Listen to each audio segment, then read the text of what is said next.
नमस्कार, news bye scope देख रहे हैं आप। मैं हूं मनीष वर्मा। झारखंड प्रयोगशाला सहायक की जो भर्ती है वो 1 जनवरी 2023 को बहाली आई थी, जिसमें 690 पद था और इसकी परीक्षा जुलाई अगस्त 2023 में हुआ था, आपको ये भी बता दें।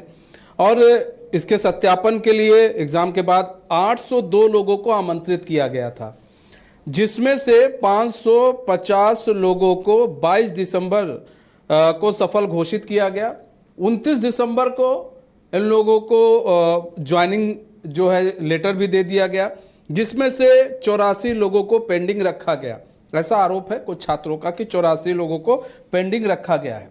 अब छात्रों का यह आरोप है कि 6 से 7 महीने बीत चुके हैं, लेकिन अभी तक जो पेंडिंग छात्र हैं उन्हें बहाली नहीं दी जा रही है। वो लगातार जेएसएससी के दफ्तर दौड़ रहे हैं। उन्होंने मुख्यमंत्री से भी बातचीत की है, आश्वासन हर जगह से मिल रहा है, लेकिन छात्रों का आरोप है कि काम कहीं नहीं बन रहा है।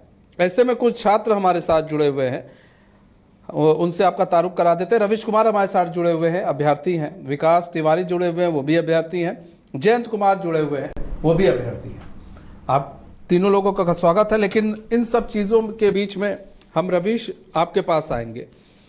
प्रयोगशाला सहायक की जो बहाली आई थी 1 जनवरी 2023 को आई थी, अगर मैं गलत नहीं हूं तो। इसमें से 690 पद था। इसकी परीक्षा हुई जुलाई अगस्त 2023 में। आप लोगों का आरोप है कि 802 लोगों को आमंत्रित किया गया, जिसमें से 550 लोगों को ज्वाइनिंग दे दी गई है, जो कि अब ज्वाइन कर चुके हैं और अभी वो कार्यरत हैं। लेकिन 84 लोगों को अभी ज्वाइनिंग नहीं दी गई है, कुछ कारण बताकर। ऐसे क्या कारण हैं बताए गए हैं आप लोगों को, और क्या जेएसएससी जो है आप लोगों ने बातचीत की होगी वहाँ के सेक्रेटरी से, वहाँ के चेयरमैन से, उनका क्या कुछ कहना है? रविश सर, जैसे कि मैं बताना चाहूँगा कि हम लोगों ने जितने भी लोग बचे हुए हैं अभी 84 लोग, हम लोग अपना एक व्हाट्सएप ग्रुप बना के आपस में सभी लोग जुड़े हुए हैं सर। ठीक है, और इसी के वजह से हमें एक दूसरे का कारण पता चल पाया, जो बहुत मामूली से कारण थे। ठीक है, जैसे कि जब हमारा डॉक्यूमेंट वेरिफिकेशन के लिए हमें जब लिस्ट दिया गया कि आपको कौन कौन से दस्तावेज लेकर आने थे, ठीक है, उसमें कहीं भी ये जिक्र नहीं था कि आपको पार्ट 1 और पार्ट 2 का मार्कशीट भी लेके आना है। कुछ लोगों को ऐसे मामूली कारणों की वजह से भी रोका गया, जिन्हें बाद में पार्ट 1 और पार्ट 2 भी मांगे गए। ठीक है, दूसरा, कुछ लोग ऐसे थे सर जिनका स्व घोषणा पत्र शायद जमा नहीं था या उन्हें कुछ समझ में नहीं आया, जो कि ये बहुत ऐसी छोटी सी बात है जिसे 1 या 1.5 घंटे में दूर किया जा सकता था। ठीक है, उस छोटी सी मामूली से कारण की वजह से सर उन्हें शायद लंबित रखा गया हो, और उन्हें नोटिस सर मार्च के शायद मैं 12 या 13 मार्च तक सर उन लोग को ऐसा ईमेल या नोटिस या फोन आता रहा। उनमें तुम भी शामिल? जी सर। तो उनमें तुम भी शामिल हो। तुमको क्या बताया गया? तुम्हारे डॉक्यूमेंट्स में क्या कमी बताई गई सर? भाई ये कमी है, इसलिए आपको रोका रखा नहीं जा रहा। सर, मेरा पहले बात है कि मुझे मूल प्रमाण पत्र मांगा गया था सर। ठीक है, तो मैं जिस टेबल पे मैं बैठा हुआ था डॉक्यूमेंट वेरिफिकेशन के समय, तो उन्होंने कहा कि आप मूल प्रमाण पत्र है वो 6 दिन में लाके जमा कर दीजिए। मैंने कहा सर 6 दिन में तो मूल प्रमाण पत्र मैं नहीं दे पाऊंगा। ठीक है, बट इनके एवज में मैं यूनिवर्सिटी के तरफ से टेस्टिमोनियल लाके जमा करवा सकता हूं, तो क्या ये चीज चल जाएगा? तो उन्होंने कहा कि हाँ, आपकी नियुक्ति इसके वजह से नहीं रोकी जाएगी। मैं विदिन 6 डेज लाके टेस्टिमोनियल लाके जमा किया हूं सर।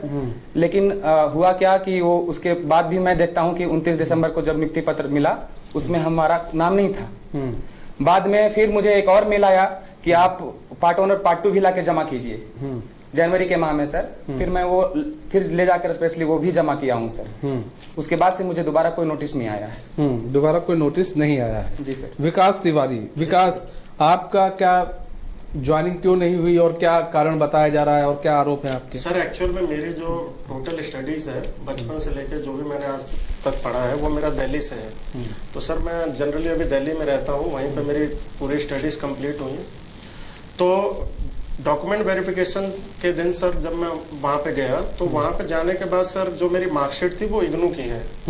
तो वहाँ पे हमारा दिल्ली में मैदानगढ़ है, वहाँ पे हेड ऑफिस है इग्नू का, तो वहाँ से मैंने ग्रेजुएशन किया हुआ है।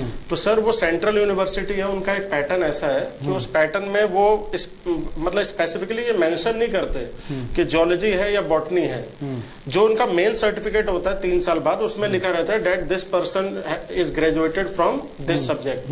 वो मैंने सर्टिफिकेट उनको हैंड ओवर किया, और जो उसकी मार्कशीट है सर उसमें सिर्फ सब्जेक्ट्स लिखे हुए हैं। जैसे जेनेटिक्स है तो जेनेटिक्स का ये मार्क्स है, और इकोलॉजी है उसका मार्क्स ये है, बायोडाइवर्सिटी है उसका मार्क्स ये है, ये सब्जेक्ट्स होते हैं बायोलॉजी के। तो उन्होंने सिर्फ जैसे जेनेटिक्स, सर हमको ये पता होता है genetics is the branch of botany, और botany is under the biology.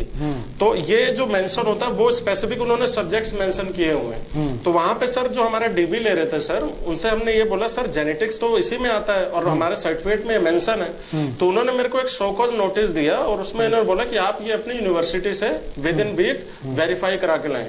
Sir मैं यहाँ से फिर फ्लाइट पकड़ के गया, और मैं वहां पे मैंने दिल्ली में उसका अपने जो इग्नू का मेरा कैंपस है मैदानगढ़ी, वहां पे जाके मैंने उसको वेरीफाई कराया, और जो वहाँ के एचओडी हैं केमिस्ट्री के और बायो के, उनसे मैंने वो नोटिफाई करवाया, उनका स्टैंप लगवाया, और काउंटर पे डिपॉजिट किया, और सर डायरी एंट्री भी कराई, और विद इन अ वीक ही मैंने वो सारा प्रोसेस कंप्लीट करा दिया था। लेकिन सर फिर भी दिसंबर से लेके आज तक मेरा पेंडिंग है। मेरा क्या है, हम 84 बच्चों का कैंडिडेट का पेंडिंग है। यही सर बेसिक रीजन है। उस वक्त सर 22 दिसंबर को जो हमारा रिजल्ट रिलीज हुआ था, उसमें 550 कैंडिडेट्स को तो इन्होंने ज्वाइनिंग लेटर इशू कर दिया। लेकिन उसके बाद जो हम रिमेनिंग 84 है, हम लोगों को यह आश्वासन दिया गया कि आप जल्दी इसको विद इन अ वीक जल्दी कराइए, फिर सेकंड लिस्ट आएगी, उसमें हम आपको नियुक्ति पत्र बांट देंगे। सर वो दिसंबर के बाद जनवरी बीत गया, जनवरी में हमने चक्कर लगाए, फेब बीत गया, मार्च बीत गया, उसके बाद sir model code of conduct लग गया ड्यू टू इलेक्शन प्रोसेस। उसके बाद सर मैं इलेक्शन से जस्ट पहले भी दिल्ली से आया था, और मैंने जेएसएससी में जो सुधीर सर हैं उनसे मैंने बात की, तो उन्होंने अपनी एक डायरी मेरे को दिखाई थी, और उसमें उन्होंने पूरा मेरे को ब्रीफली समझाया। उस वक्त मुझे ये बताया गया कि आपका जो रिजल्ट है वो आपका कंप्लीट हो चुका है, हमारे पास वो फाइल बन चुकी है, जैसी आचार संहिता खत्म होता है फर्स्ट वीक में आपका रिजल्ट दे दिया जाएगा। सर जैसे मान लो कि 6 इसी मंथ में 6 को ये खत्म हुआ, 6 जून। उसके बाद सर हमारे कुछ पार्टनर्स है जो नियर बाय यहाँ रहते थे, सब लोग गए, और वहां पे फिर इन्होंने वेरीफाई किया। तो सर अब वो कह रहे हैं कि अब आपका जो प्रोसेस है वो आपका नेक्स्ट मंथ में किया जाएगा, आप इससे निश्चिंत रहिए। लेकिन सर आप ये बताइए कि दिसंबर से जनवरी हो गया, फेब हो गया, मार्च हो गया, 6 मंथ सर ऐसी हम डिरेल चल रहे हैं। जो हमारे साथ सर मेरा बस ये कहना है कि जब हमारा एग्जाम एक साथ हुआ, हमारा डॉक्यूमेंट वेरिफिकेशन एक साथ हुआ, तो सर ज्वाइनिंग अलग होगी, चलो कोई बात नहीं सर, 1 मंथ डिले होता है, 2 मंथ डिले होता है, वो ऑलरेडी जो हमारे 550 जो हमारे फ्रेंड्स थे उनको उन्होंने ज्वाइनिंग लेटर इशू कर दिया। सर वो सैलरी भी उठा रहे हैं, हम लोग सर बस ज्वाइनिंग लेटर की राह में। तो हम 84 कैंडिडेट्स का यही है कि हमारा जो ज्वाइनिंग लेटर है उसके पीछे कोई रीजन तो हो। सर इसी मंथ में अगर आप जेएसएससी की वेबसाइट पे आप देखेंगे तो वहां पे जाके आपको ये क्लैरिफिकेशन मिलेगी कि जो रिजल्ट हमारा रिलीज हुआ है, हमारे रिजल्ट को रोक के पीजीटी के जितने भी सब्जेक्ट्स थे सबको इसी मंथ सर सारे रिजल्ट दिए गए। जेई के भी सारे रिजल्ट रिलीज हो गए। हम जो 84 कैंडिडेट्स है सर, हमारा रिजल्ट रिलीज करने में आखिर ऐसा क्या इशू है, क्यों नहीं रिलीज हो पा रहा है? और अगर हम पेंडिंग में हैं तो सर एक स्पेसिफिक डेट दी जाए, हमारा नाम भी तो बताया जाए। सर अब तो हमें ये लग रहा है कि हम पेंडिंग लिस्ट में हैं भी कि नहीं है, हम बस चक्कर काटे जा रहे हैं सर। हम यहाँ पे 84 कैंडिडेट्स आके रांची में सर डेली पिछले 1 हफ्ते से यहाँ पे स्टे कर रहे हैं। आप ये बताइए कि ये यहाँ पे स्टे करना, फिर खाना पीना, मैं दिल्ली से आया हूँ सर यहाँ पे, तो दिल्ली से आना फिर वापस जाना, हम जो बेसिक काम भी करते हैं कहीं पे, जैसे हमारे बगल में हमारे साथी हैं, ये पोस्टमैन के काम कर रहे हैं, मैं भी कहीं पे बेसिक ट्यूशंस पढ़ा रहा हूँ, तो कहीं ना कहीं जो हमारा बेसिक वो चल रहा है हम उसको भी डिस्टर्ब करके आ रहे हैं सर। तो एक स्पेसिफिक हमें एक रास्ता बता दिया जाए, जेएसएससी सर द्वारा एक नोटिस निकाल दिया जाए कि भाई इस दिन को रिजल्ट आएगा, ये बच्चे पेंडिंग है। ठीक है। जैन तुम्हारा क्या है? सर डॉक्यूमेंट वेरिफिकेशन के दिन मुझे एक शौकोस दिया गया कि आप मूल प्रमाण पत्र ला के जमा कीजिए, इसके लिए आपको 6-7 दिन का समय दिया जाता है। तो मैंने कॉलेज गया, उसमें 4 दिन करके भाग दौड़ करके मैंने विद इन 7 डेज मैंने वो जमा कर दिया, और मुझे और कोई नोटिस नहीं दिया गया, किसी भी तरह का कोई नोटिस नहीं दिया गया। जब रिजल्ट आया 22 तारीख को, तो मेरा रिजल्ट नहीं आया वहाँ पे। तो फिर हम लोग गए वहाँ पे जेएसएससी में 26 दिसंबर को सब कोई, तो हमें बताया गया कि हाँ ऐसा कुछ है, पेंडिंग रखा गया कुछ लोगों को। तो हम लोगों ने बोला कि इस पे काम कीजिए, जल्दी काम कीजिए, क्योंकि आगे बहुत सारे लोग ज्वाइन कर लेंगे, हमसे सीनियर हो जाएंगे। तो उन्होंने कुछ काम किया उस पर। तो 13 जनवरी को मुझे एक और नोटिस आया, और मुझे देख के उसको इतना बहुत ज़्यादा हैरानी इसलिए हुई कि मुझे इस चीज़ का नोटिस भेजा गया जिसको मैं मतलब क्या बोलते हैं उसको 1 घंटे में उपलब्ध करा सकता था, क्योंकि मैं रांची में ही रहता हूँ, मेरा घर भी रांची में है। वो था स्व घोषणा पत्र, सेल्फ डिक्लेरेशन। मैं बता देना चाहता हूँ वो क्या होता है। वो सर क्या है ना, जब आप कास्ट सर्टिफिकेट जमा करते हैं तो ओबीसी एनसीएल होता है वो, और उसका वैलिडिटी होता है 1 साल का। तो उसमें मेंशन किया जाता है कि अगर 1 साल से ज्यादा आपका अगर कास्ट सर्टिफिकेट का हो गया है तो उसके साथ में आपको एक स्व घोषणा पत्र सेल्फ डिक्लेरेशन देना पड़ेगा। तो उसके लिए मुझे नोटिस आया कि आप ये जमा कर दीजिए।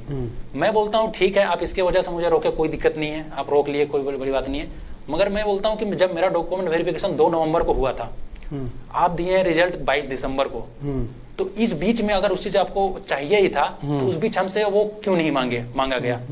और उसके लिए मेरा अगर रिजल्ट रोका गया है तो फिर इसका जिम्मेदार कौन है? 6 मंथ मेरा जो लॉस हुआ है, जो मेरा मेंटल लॉस हुआ है, जो मेरा स्टडी लॉस हुआ है, जो हमारा टाइम लॉस हुआ है, ये सब का भरपाई कौन करेगा? ठीक है सर, ये तो ठीक है कि हमारा रोका गया, मगर ये भी है ना कि एक पारदर्शिता का भी यहाँ पे एक सवाल खड़ा होता है कि जब जैसे कि उन्होंने बताया कि बायोलॉजी, केमिस्ट्री और फिजिक्स में क्रमशः 24, 14 और 46 लोगों को पेंडिंग रखा गया है। अब पारदर्शिता होने के लिए क्या होना चाहिए कि कोई भी एग्जाम, जैसे हम देखते हैं पहले भी जैसे एसएससी के एग्जाम जैसे लिया जाता था और भी जैसे एग्जाम लिए जाते हैं, तो उसमें किसी को भी पेंडिंग रखा जाता है तो रिजल्ट के नीचे उनको उनका रोल नंबर मेंशन किया जाता है कि इस रोल नंबर को रखा गया है, पेंडिंग रखा गया है। वो भी नहीं बताया जाता, बस बाद में नोटिस भेजा जाता है। तो इससे एक सवाल भी तो खड़ा होता है ना कि किसको रखा गया है। बाद में अगर मान के चलिए एक ये होता है कि किसी और को उस हमारे जगह पे जैसे पेंडिंग हम है, क्योंकि एक्स्ट्रा तो और 102 लोग भी हैं, किसी और को ले जाके रख दिया जाएगा वहां पे, तो हम लोग कैसे पता चलेगा कि हमारा पेंडिंग था कि किसी और का था? तो एक पारदर्शिता का भी यहाँ पे सवाल खड़ा होता है। तो इस सब चीजों को भी देखना चाहिए जेएसएससी को। सर मैं एक लाइन और इंक्लूड करना चाहूंगा।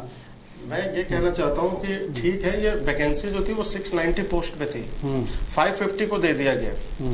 तो सर अभी इसको भी अगर मैं डिडक्ट भी करता हूँ तो 140 कैंडिडेट्स आर स्टिल पेंडिंग। तो कहीं ना कहीं उसमें हमारा 84 को उन्होंने मेंशन किया हुआ है। तो सर 84 को कम से कम वो रिलीज तो करें। अच्छा, एक चीज और, एक सवाल है हमारा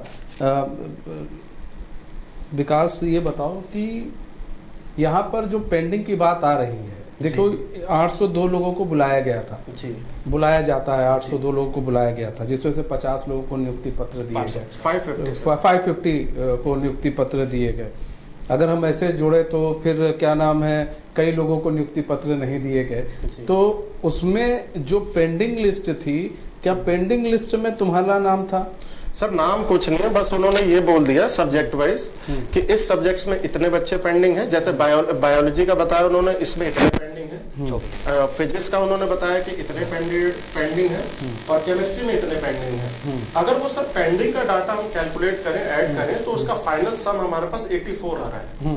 तो सर हम 84 जो कैंडिडेट हैं वो बस चक्कर लगा रहे हैं कि हाँ कि ये जो रिजल्ट है वो कैसे इशू किया जाए। नहीं, ये रवीश, यही चीज है कि क्या नाम है, क्या जो पेंडिंग की बात हो रही है, बार बार पेंडिंग हो, तो क्या पेंडिंग को लेकर कुछ तुम लोग को क्लियरिफिकेशन हुई है कि भाई हम क्लियर है कि हम पेंडिंग लिस्ट में हैं? क्योंकि रिजल्ट आने के पश्चात सर हमें बार बार संपर्क किया जा रहा है जेएसएससी से किसी न किसी दस्तावेज को लेकर, ठीक है, बहुत मामूली से दस्तावेज। इसलिए सर हम लोग अपने आप को, मतलब ये जितने 84 हैं सबको इस तरह दस्तावेजों को लेकर किया जा रहा है ऑलमोस्ट।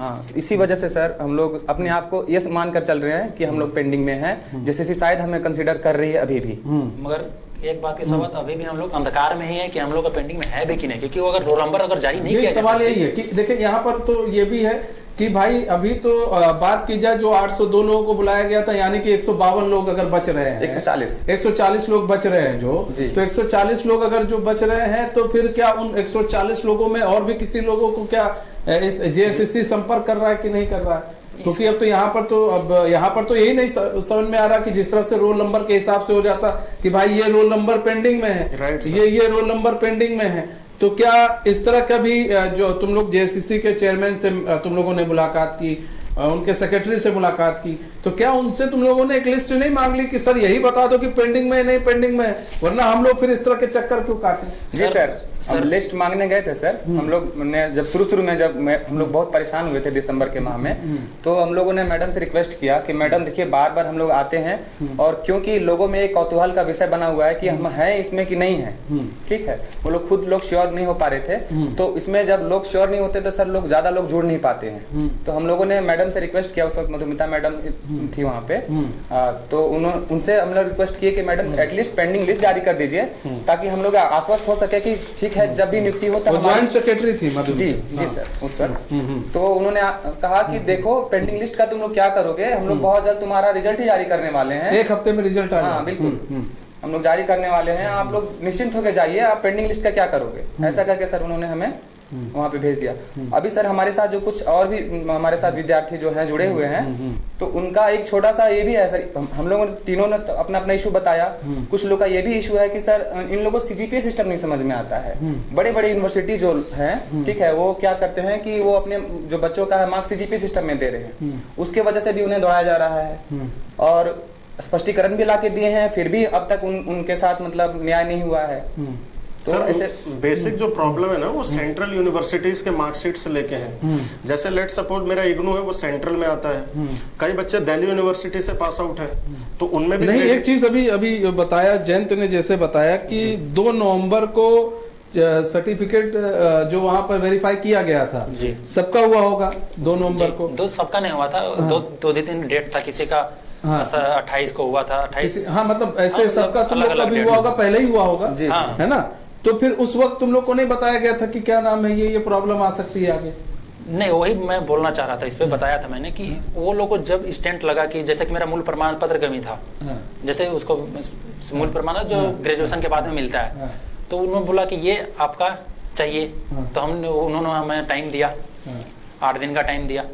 तो ये रिजल्ट आने के बाद की बात नहीं, डॉक्यूमेंट वेरिफिकेशन के दिन में 2 नवंबर को 2 नवंबर को वहाँ पे इंस्टेंट हमें 100 कोस दिया गया कि आप ये ला के दीजिए, आपका ये कमी है। तो और उसके लिए हमें 8 दिन का टाइम दिया गया, 8 दिन में हमने वो पूरा भी कर दिया। ठीक है, उसके बाद जब रिजल्ट आता है तो फिर उसके बाद हमें फिर नोटिस और इशू होते हैं, उसके बाद फिर नोटिस इश्यू होते हैं। यही चीज सवाल यही विकास तुमसे भी है कि क्या तुम लोग का जब वेरिफिकेशन हुआ था तो क्या तुम लोगों को भी बताया गया था कि ये चीजें हैं, हाँ ये कमियां हैं, इन कमियों को? एक्चुअल में जो मेरा डॉक्यूमेंट वेरिफिकेशन सर ले रहे थे वहाँ पे, उन्होंने मेरा जो मैट्रिकुलेशन सर्टिफिकेट था उसको उन्होंने वेरीफाई किया, और फिर जो आपका 12th का इंटरमीडिएट का जो सर्टिफिकेट था वो भी वेरीफाई किए, मार्कशीट भी वेरीफाई की, और फिर मेरा जो ग्रेजुएशन का सर्टिफिकेट और मार्कशीट था उसको भी वेरीफाई किया उन्होंने। ठीक है सर, इसमें एक और ये था कि जैसे उनको 50% का क्राइटेरिया चाहिए था कि आपके अगर 50% मार्क्स हैं, ये मेंशन भी था नोटिफिकेशन में, तो then you are eligible for this exam.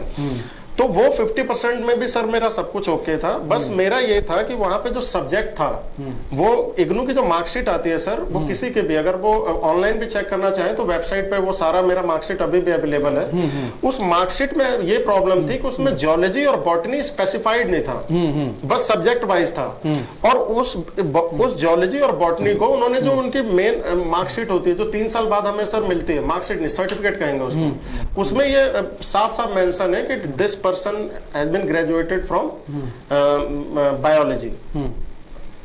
अच्छा, एक चीज और भी है कि इसको लेकर मुलाकात की तुम लोगों ने सरकार से उस वक्त, तो जब मेरे ख्याल से हेमंत सोरेन की सरकार थी जब नियुक्ति पत्र बांटे गए थे, उसके बाद क्या रवीश तुम लोगों ने फिर मुलाकात की किसी से? जी सर, माननीय अम्बा प्रसाद मैडम जी के पास हम लोग गए थे सर, अम्बा प्रसाद के पास गए थे, और उस वक्त सर विधानसभा सत्र चल रहा था, तो उन्होंने हमें चंपई सोरेन जी से हमें 1 मार्च को मिलवाया था विधानसभा हाउस, विधायक अम्बा प्रसाद जी, उन्होंने मिलवाया था, और हम सर गए अंदर तो सर ने हमें आश्वासन दिया कि आप लोग की बात बहुत जल्द सुनी जाएगी। हम लोग रिक्वेस्ट भी किया कि सर आचार संहिता लागू होने वाला है बहुत जल्द, सर कोशिश करें कि हमें नियुक्ति उससे पहले मिल जाए। तो उन्होंने कहा ठीक है, हम इस पे विचार कर रहे हैं, बट ये सर मामला अभी भी विचार में ही है, अभी तक ये धरातल पे नहीं उतर पाया है सर। उसके बाद किसी मंत्री से मुलाकात नहीं हुई विकास? नहीं सर, उसके बाद तो मॉडल कोड ऑफ कंडक्ट लग गया था, तो हम लोग भी जानते हैं कि मॉडल कोड ऑफ अगर कंडक्ट लगा हुआ है तो उसमें तो कुछ नहीं हो सकता गवर्नमेंट के। सर मार्च माह में हम लोग दीपिका मैडम जो है, दीपिका पांडे, मोगामा विधायक जो हैं, उनसे भी मिले थे हम लोग, और दीपक बिरुआ सर जो हैं उनसे किसी मिले थे। मंत्री से तुम लोगों ने बस अगर बात की जाए तो तुम लोगों ने सिर्फ सीएम से मुलाकात की, तो तुम लोगों ने कहा ना कि हेमंत सरकार के समय का मामला है और अभी तक सर लंबित चल रहा है, इसको कुछ कीजिए। सारी बात सर हम लोग लेटर में लिख कर सर उनको दिया था, और उतना समय वहाँ पे मिला नहीं सर बात करने को अंदर में। वो बहुत कम समय था उनके पास, ऑलरेडी बहुत लोग मिलने आए थे। अच्छा, एक चीज, सेक्रेटरी से तुम लोग की बात हो रही है लगातार। जी सर। बात करें यहाँ पर रवीश जी, तो सेक्रेटरी से बातचीत हो रही है, सेक्रेटरी का क्या कुछ कहना है इस पूरे मामले को लेकर? अभी तक सेक्रेटरी ने क्या आश्वासन दिया तुम लोग को? सेक्रेटरी सर का कहना है कि हम लोग पीजीटी के रिजल्ट को देने में हम लोग बहुत ही बिजी हैं, ठीक है। उनका जो फोल्डर वगैरह हम लोग तैयार कर रहे हैं, ठीक है। इसके बाद हम लोग आपके काम में लगेंगे। और ये सिलसिला वो पिछले मतलब बहुत दिनों से ये कह रहे हैं कि हम लोग आपका काम में लगेंगे, बट वो अब तक लगे नहीं है। और उनका फाइनल यही कहना है कि हम लोग अगली माह तक आपका रिजल्ट जारी कर देंगे। बट अगर शुरू से रिकॉर्ड देखा जाए सर, तो जेएसएससी के आश्वासन पे सर हमें तनिक भी भरोसा नहीं है सर। वो कई बार अपने मैंने ऐसा बोल के हमारे भरोसा को उन्होंने तोड़ा है। इसीलिए सर हम ऐसा गुहार लगाते हैं आपके तरफ से कि हमारी बात संबंधित विभाग और सरकार तक पहुंचाई जाए। हमारी कोशिश यही है कि बातें जो है संबंधित अधिकारी और विभाग तक पहुंचे, सरकार तक पहुंचे। यहाँ पर एक बात करें विकास, तो यहाँ पर बात की जाए, देखो यहाँ पर तो सारी चीजें ये है कि अभी तुम लोग भी इसमें हो, अधम में हो कि हमारा नाम लिस्ट में है भी कि लिस्ट में नहीं है। अभी तुमने जैसे बताया कि सेक्रेटरी सुधीर कुमार गुप्ता ने तुमसे बातचीत की थी, एक डायरी दिखाई थी, तो उस डायरी के थ्रू क्या समझाने की कोशिश की गई? सर उनका ये मानना था कि वो हमारे जितने भी पेंडिंग बच्चे थे उनके रिगार्डिंग में गया था उनसे पर्सनली मिलने।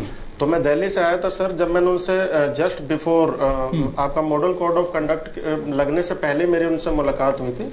तो उन्होंने मेरे को एक लेटर भी दिखाया था। उस लेटर में ये लिखा हुआ था कि JSSC is not authorised to release any result during that session of election.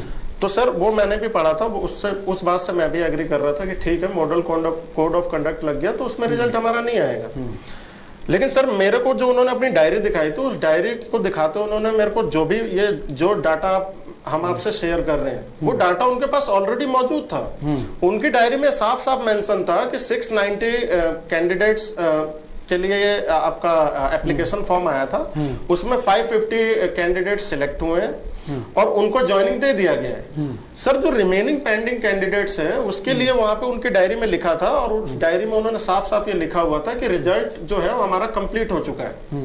Result जो है हमारी फाइल तैयार हो चुकी है, बस उसको रिलीज करने के लिए ये मॉडल कोड ऑफ कंडक्ट ने रोका हुआ है उनको। तो सर ये 6 तारीख को आपका जो प्रोसेस है ये डायरी में लिखा हुआ, हाँ ये उन्होंने अपनी डायरी में खुद लिखा हुआ था। फिर सर 6 तारीख को ये प्रोसेस आपका जो इलेक्शन का था वो तो कंप्लीट हो गया, और मेरे को सर ये बोला गया था कि जैसे ही आपका ये इलेक्शन का काम खत्म होगा विद इन अ वीक आपका रिजल्ट इशू कर दिया जाएगा। तो सर अभी हम within a week wait करते रह गए कि ठीक है अब आएगा। इस दौरान सर करीब 7 से 8 रिजल्ट रिलीज हो चुके हैं पीजीटी के, अगर उनकी वेबसाइट पे जाके देखा जाए तो। बस हमारा रिजल्ट सर कहीं दूर दूर तक नहीं दिख रहा। अब उन्होंने उस टाइम पे तो ये बोला था कि जैसे ही ये आपका आचार संहिता खत्म होगा आपका जो रिजल्ट होगा विद इन अ वीक आ जाएगा। लेकिन sir within a week वो तो नहीं आया, उसके अलावा सर दूसरों का रिजल्ट रिलीज हो रहा है। और अब हम इसकी बात उनके सामने रख रहे हैं कि ठीक है within a week sir आपने बोला था तो अब क्यों नहीं आ रहा। तो अब वो कह रहे सर कि अब आप नेक्स्ट मंथ का वेट करिए। सर नेक्स्ट मंथ का वेट करते करते तो 6 मंथ हो गए। मतलब कह रहे हैं अगले महीने आएगा जी। तो इस पे सियोरिटी उन्होंने दे दी है कि आएगा? सर वो तो पहले भी बोल चुके हैं। तो सियोरिटी तो नहीं मिलती है कहीं, बट वैसे मौखिक रूप में पहले भी मिलता था और आज भी मिल रहा है। नहीं तो आप लोगों ने जब पूछा होगा कि आपने कहा था कि भाई आचार संहिता हट जाएगी उसके 1 हफ्ते में आ जाएगा, अब आप कह रहे हैं अगले महीने का इंतजार कीजिए। अगले महीने को तारीख कोई दी है कि किस तारीख को आएगा? ऐसे ही सर अपने तरफ से बोल रहे हैं कि 15 जुलाई तक हम लोग सब क्लियर करने वाले हैं, पेंडिंग जितना भी रिजल्ट है, ठीक है, हम लोग क्लियर कर देंगे। अब इस बात में कितनी सच्चाई है ये तो सर वही जाने थी बताएं। ठीक है, मतलब कहीं ना कहीं अब 15 जुलाई तक का तुम लोग को इंतजार है।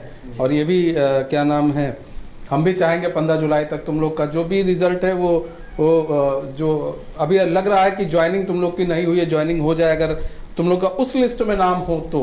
क्योंकि सबसे बड़ा सवाल यहाँ पर अभी खड़ा हो रहा है कि 84 जो नाम है उनमें आप लोग का नाम है भी कि नाम नहीं है, इसको लेकर भी एक सवाल जो खड़े हो रहे हैं उसको भी तलाशना बहुत ज़रूरी है। और ये है कि आप लोग सबसे पहले चीज़ ये है पता करना ये ज़रूरी है कि आप लोग उनमें हैं, उन लिस्ट में हैं कि भाई नौकरी पाने वालों की लिस्ट में हैं कि नहीं है। फिलहाल बहुत बहुत धन्यवाद आप लोगों का हमारे साथ जुड़ने के लिए और तमाम जो जानकारी है वो साझा करने के लिए। तो देखिए यहाँ पर हम जेएसएससी लैब असिस्टेंट की बात कर रहे थे, परीक्षा हुई, उसके बाद नियुक्ति पत्र भी दिए गए। कुछ छात्रों का आरोप है कि जो 84 जो लोग हैं उनको अभी पेंडिंग में रख दिया गया है और अभी जो हमारे साथ छात्र जुड़े हुए थे उनका कहना है उनमें हम लोग का भी नाम है, लेकिन अभी कोई चीज़ क्लियर नहीं हो रही है। जेएसएससी की तरफ से भी क्लियर नहीं हो रहा है, ना ही अभी सरकार की तरफ से कुछ क्लियर हो पा रहा है कि इनका नाम उन 84 लिस्ट